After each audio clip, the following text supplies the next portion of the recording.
অপেক্ষা করতেছিলাম সরকারে দু আলম নবিয়ুনা মুহাম্মদুর রাসূলুল্লাহ সাল্লাল্লাহু আলাইহি ওয়াসাল্লামের ইমামতিতে আজকের নামাজটুকু আমরা পড়ে নিব।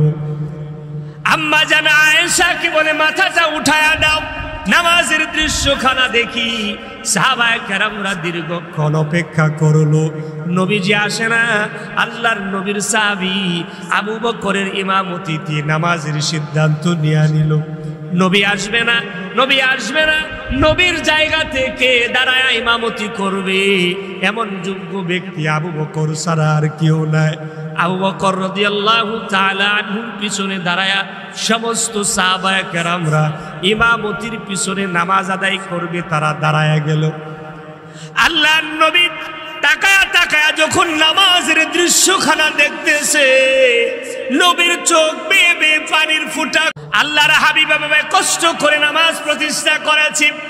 আল্লাহর হাবিব বলেন, যে সময় আমি অসুস্থ হয়ে গেলাম আর জামাতে নামাজ আমি আদায় করতে পারি না, একেবারে বিছানায় শুয়ে গেলাম, একেবারে বিছানায় শুয়ে গেলাম।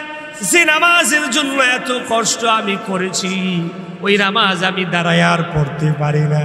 আম্মা জান আয়েশা রাদিয়াল্লাহু তাআলা আনহাকে ডাক দিয়া বলেন, আয়েশা রে, একটুখানি মাথাটা উঁচু করে দে না, আমি সাহাবায়ে কেরামদের দৃশ্যখানা দেখি। সাহাবায়ে কেরামরা তো অপেক্ষা করতেছে নবী আসবে গো, নবীর পিছনে দাঁড়ায় নামাজ আদায় করব।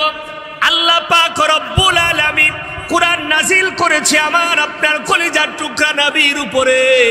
আমার নবী যখন দাঁড়ায় দাঁড়ায় আল্লাহর কুরআন তিলাওয়াত করত, সাহাবায়ে কেরামরা বলে, কলিজা কাইটা নিয়ে যাইতে পারো, কিন্তু আল্লাহর কোরআন থেকে আমাদেরকে ফিরাতে পারবে না। সুবহানাল্লাহ বলেন। এত মধুর লাগে, এত মজা লাগে কোরআন তিলাওয়াত।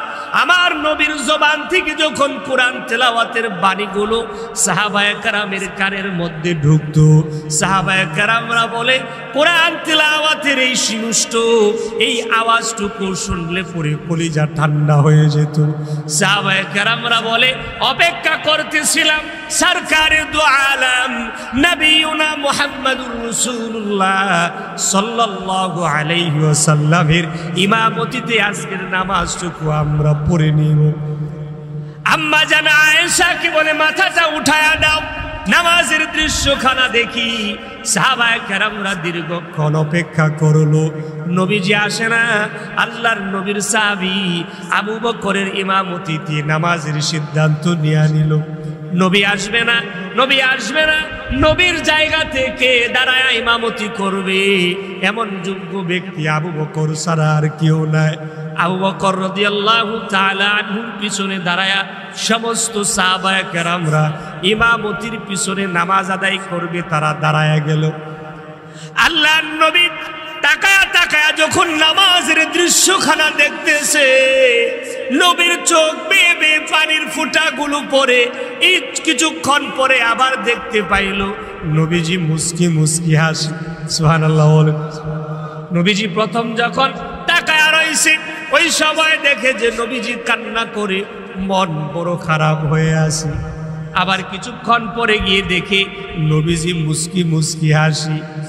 আরে সাহাবায়ে কেরামরা তো এমন, নবী যদি কোন রাস্তা দিয়ে হাইটা যাইতো, সাহাবায়ে কেরামদেরকে বলা লাগতো না যে দিক দিয়ে নবীজি গিয়েছে। কারণ হলো নবীজির শরীর মোবারক থেকে যে ঘাম বের হতো, ওই ঘামের ঘ্রাণটা ছিল মেশকে আম্বরের চাইতেও আরো বেশি সুঘ্রাণ, এর চাইতে আরো বেশি মধুর ছিল এই ঘ্রাণ। নবীজি রাস্তা দিয়ে হেঁটে গেলে সাহাবায়ে কেরামরা বলতে পারতো, আর ওই জায়গায় নবীজি উকি মেরে দেখতেছে, নবীর ঘ্রাণ কি তারা পাইতেছে না? সুবহানাল্লাহ বলবেন না? নবীর ঘ্রাণে সাহাবায়ে কেরামরা খুশি হয়ে গেছে। আর নবীজি প্রথমে তাদের নামাজের দৃশ্য দেখে কেন কাঁদলেন, কেন মন খারাপ হলেন জিজ্ঞাসা করা হলো। আর বলল, আয়েশা জানো এই নামাজের জন্য আমি কত কষ্ট করেছি, কত কষ্ট আমি করেছি। যখন আমি দেখতেছিলাম যে আমার অনুপস্থিতিতে আমার সাহাবী তোমার বাবা আবু বকরের পিছনে দাঁড়ায়া তারা নামাজ আদায় করতেছে, আমি জানি প্রত্যেকটা সাহাবীদের মনের ভিতরে অশান্তি চলতেছে, কারণ নবীর পিছে তারা নামাজ পড়তে পারতেছে না। এই জন্য আমি নবীও ব্যথিত হয়েছি, এই জন্য আমি নবীও কেঁদেছি। এর পরক্ষণে আমি যে হাসলাম, কারণ হলো আমি যে এতটা কষ্ট করে এই দিন প্রতিষ্ঠার জন্য মেহনত করেছি, আমি আমার জীবন দশায় নিজের চোখে দেখতে পেরেছি যে আবু বকরের ইমামতিতে সাহাবায়ে কেরামরা আল্লাহর সবচাইতে বড় বিধান নামাজের মধ্যে তারা দাঁড়িয়ে গিয়েছে। এই জন্য আয়েশা আমি দেখে খুশিতে আমি হেসে দিয়েছি। তাহলে বলেন, আল্লাহর কাছে নামাজের চাইতে প্রিয় আর কোনো আমল আছে? বলুন না আপনারা, এর চাইতে প্রিয় আর কোনো আমল আছে? না, নাই। এজন্য নামাজ প্রতিষ্ঠা করতে হবে, নামাজের জন্য নিজের জান মাল উৎসর্গ করে দিতে হবে, নামাজের জন্য সব ছেড়ে দিতে হবে, নামাজ ছাড়া যাবে না। আল্লাহ আমাদের সবাইকে তৌফিক দান করেন, বলেন আমিন। নামাজ এখন থেকে পড়বো তো ইনশাআল্লাহ, বলেন না পড়বো তো ইনশাআল্লাহ।